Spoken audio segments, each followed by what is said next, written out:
What do you think is the future of media startups? Can companies be successful without charging subscriptions? Man, Cliff Holmes, this is a great question. I am dealing with it constantly. I have Inside.com. I have Launch.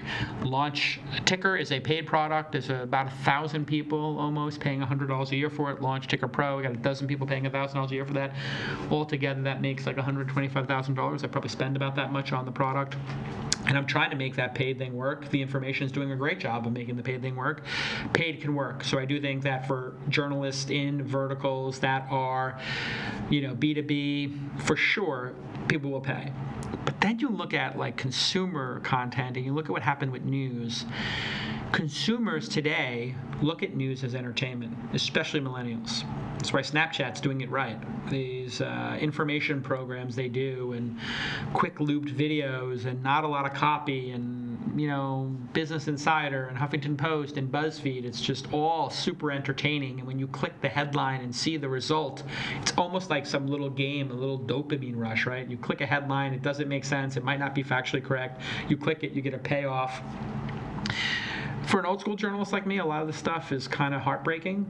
That news is like entertainment. It's always had an entertainment element to it, but I always looked at it as like almost as if it was your duty as a citizen to be well informed. Watching my mom read the newspaper and watching my grandfather go through the newspaper, God rest his soul. Like I just always thought like to be a good citizen, you should read the paper. And it's not about entertainment. It's about knowing what's going on in the world so that you can be informed, because an informed citizenry can make good decisions for society. And now it just feels like nobody cares, and I'm getting pitched on people to, hey, here's an A/B testing software program I'm making. Would you like to invest in it? And I'm like, okay, what does it do? And they're like, well, you put in like 5 different headlines, and whichever one gets clicked on the most, it runs that headline automatically, and we help you write things that are a little bit more, clever to get people to click, right? To trick people to click. And I'm like, but I'm in journalism. I don't want to trick people. I want to inform people. And that's why I was losing, I think, for a long time.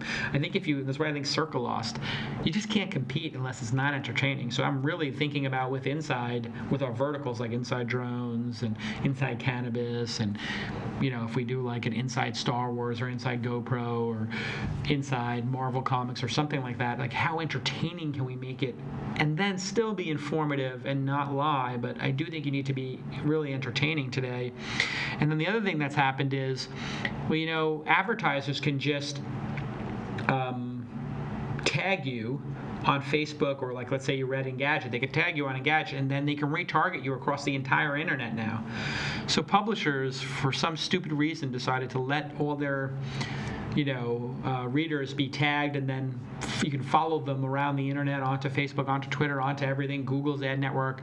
And that retargeting stuff means the CPMs are just going to plummet and continue to plummet. So where people might get $30, $40, $50 CPMs on their elite site, if you can retarget people and get to technology consumers more efficiently through similar audiences and all these techniques, it's going to be a dark future for people. I think we're in like a golden era of some pieces of content, and some content is just being extraordinarily well produced, but at the same time it's just super challenging, and I think you have to change the entire model. I think a lot of journalism, like true journalism, New York Times, Washington Post, kind of like The Information, Recode, a lot of it is going to be supported by Recode doing a conference that makes $10 million and loses money doing web journalism, which I think they're pretty open about, and a lot of people are. And you're going to have to be okay with that, or Jeff Bezos buying the Washington Post and losing money on it or something, or Pierre Omidyar, investing in his, stuff. So it's a really challenging time, and I do hope consumers choose to pay for stuff. I think that people, but I think as an investor, I'm not touching it. So that's kind of sad too, because I just think it's too hard. Too hard. It's a real honor for me to be in such a deep and meaningful partnership with the team at IBM. My first computer was an IBM PC Junior, and it took me 6 months to convince my dad to save up the money from his bar. And one night, he got home from the bar at 6 or 7 in the morning, and I was annoying him as a 12-year-old. I really want the PC Junior. It's $900. Please get me a PC Junior. And he said, fine. He was kind of half in the bag at the time. And he we drove to downtown Manhattan to this computer store on Lower Broadway. I'll never forget it. It was a Saturday morning. He had been out all night Friday. And he had cash. And he walked in and he bought me the IBM PC Junior.